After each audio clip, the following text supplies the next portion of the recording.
OK, un petit vidéo explicatif pour l'installation d'un hub, un point de contrôle. Donc, la première chose qu'on doit savoir lorsqu'on installe un hub, c'est qu'on doit l'installer dans un endroit où il n'y aura pas de trafic, où il n'y aura pas de danger de le déplacer ou de l'accrocher. Donc, une des choses qu'on peut utiliser, c'est soit un piquet de bois comme ça qu'on va trouver le centre en prenant une règle ou tout simplement votre carnet ou quelque chose de droite. Puis, on va tracer une ligne pour faire un X pour trouver le centre de notre piquet. À la suite, lorsque le centre est identifié, on peut prendre un petit clou, puis de représenter le centre juste là. On utilise un clou parce que le bois finit par s'enfoncer lorsqu'on utilise notre canne à prisme ou tout autre outil. Donc, on veut juste avoir quelque chose de solide à l'endroit où on va enfoncer notre rod. Donc, on prend notre hub, puis on l'enfonce dans le sol.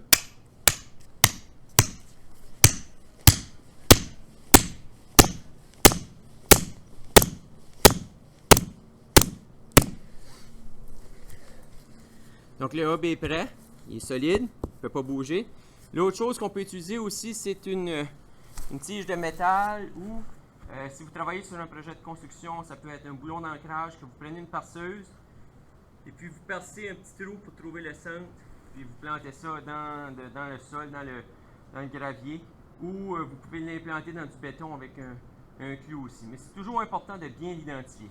Donc, pour identifier notre hub, la façon qu'on va procéder, c'est qu'on va prendre des piquets. Puis aujourd'hui, je vous montre la méthode d'implantation d'un hub selon la méthode du ministère du Transport. Donc, on a des normes à suivre. C'est ce que je vous explique dans cette petite vidéo-là. Donc, on va prendre un stylo feutre. Puis, pour l'identifier, on commence toujours par marquer l'information sur notre piquet avant de l'enfoncer. C'est beaucoup plus facile. Donc, ici, mon hub, dans le cas de ce hub-là, ça se trouve être le numéro 1001. Donc, ça, c'est le numéro que je vais entrer dans mon appareil, dans mon instrument, soit mon GPS, ma station totale, ou encore lorsque j'utilise mon niveau. Je vais l'identifier dans mon carnet de notes. Et puis, ensuite de ça, on va identifier l'élévation sur notre point pour s'assurer de ne pas se tromper. Donc, l'élévation, lorsque j'ai enfoncé mon hub, je suis arrivé avec mon appareil, j'ai trouvé l'élévation, soit un GPS ou peu importe, là, la station totale. Mon élévation, disons ici que c'est 198.011. Donc, j'identifie mon numéro, mon élévation en prenant la pleine largeur de mon stylo feutre. L'autre chose que je veux faire, c'est que je veux que vous identifiez votre numéro de groupe. Donc, le numéro de groupe, on va le mettre dans le haut du piquet ici. Donc, numéro de groupe GR, numéro 2 pour le groupe 2. Et puis, on va marquer ne pas enlever. Donc, je l'écris en anglais, c'est le standard qu'on utilise dans la province, mais on va marquer do not remove.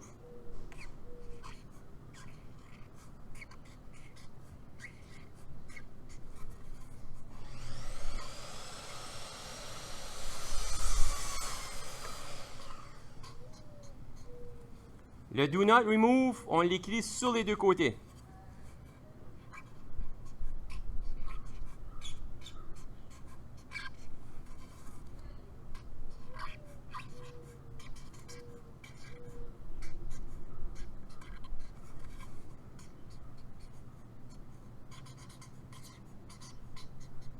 Donc, il ne faut pas oublier que le hub, c'est le point le plus important de votre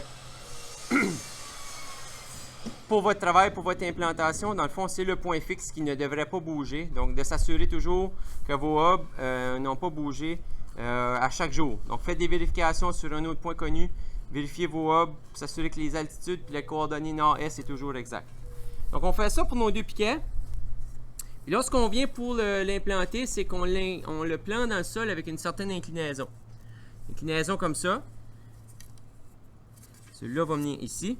Par l'écriture, parce qu'on doit pouvoir lire l'écriture convenablement. Donc, je le plante à une certaine distance, là, environ 250 mm en diagonale, 300 mm en diagonale. Non.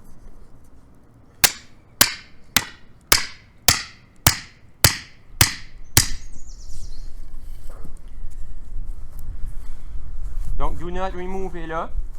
Je fais la même affaire avec mon deuxième piquet.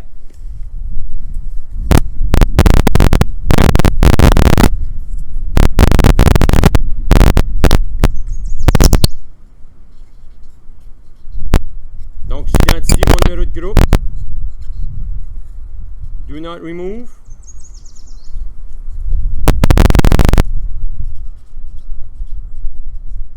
Je fais ça pareil pour les deux côtés.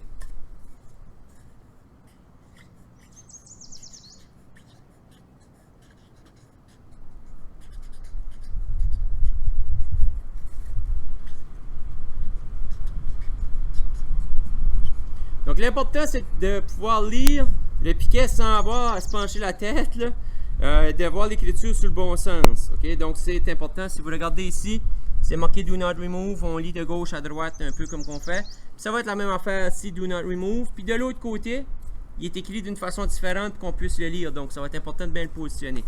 Donc encore une fois, on écrit le numéro du point. Ici c'était le point 1001. Et puis son élévation. On utilise la pleine largeur du piquet. 198.011. Donc les avec un trait, c'est pas on n'essaie pas de faire d'autres symboles, c'est vraiment juste un trait, le 1. Faut pas avoir de confusion avec le 7.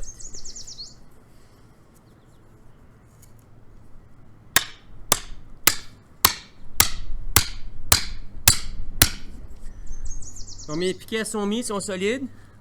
Après ça, j'utilise du ruban.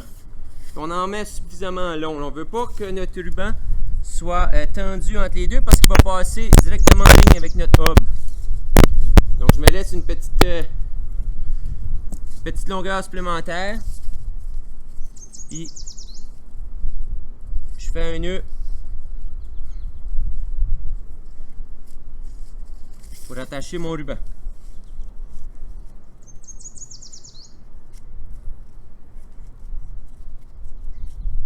Tiens, voilà. Donc mon hub est prêt, il est identifié. L'autre chose qu'on peut faire pour s'assurer que ça soit visible, on peut utiliser de la peinture, appliquer de la peinture orange sur les piquets pour avoir une meilleure visibilité effectivement. Puis ça complète l'installation d'un hub.